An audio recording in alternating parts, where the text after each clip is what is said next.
অতি সহজে বিবর্তনী হওয়ার প্রবণতা দেখা যায়।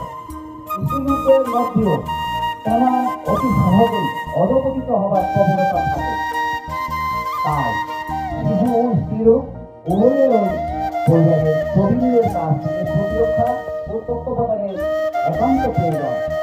নানা রকম ধর্মীয় অনুষ্ঠানে নিয়োজিত করার মাধ্যমে স্ত্রীলোকের চিত্ত প্রকৃতিকে পবিত্র ও নির্মল রাখা হয় এবং এভাবে তাদের জীবিকারী মনোবৃত্তিকে সংযত করা হয়।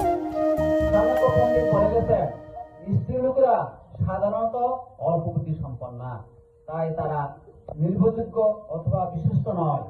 সেজন্য তাদের পূজা অর্চনা আদি গৃহস্থালীর নানা রকম ধর্ম অনুষ্ঠানে সব সময় নিয়োজিত রাখতে হয় এবং তার ফলে তাদের ধর্মে মতি হয় এবং চরিত্র নির্মল হয়।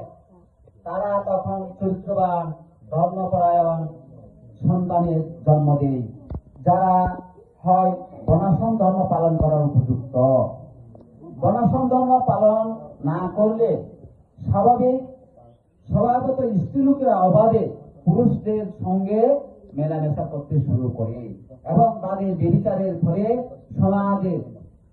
সমাজে অবাঞ্ছিত সন্তান সন্ততির জন্ম হয়।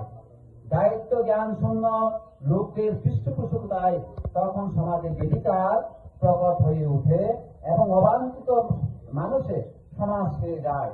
তখন মহামারী ও যুদ্ধ দেখা দিয়ে মানব সমাজকে ধ্বংসমুখ করে তোলে। হরে কৃষ্ণ।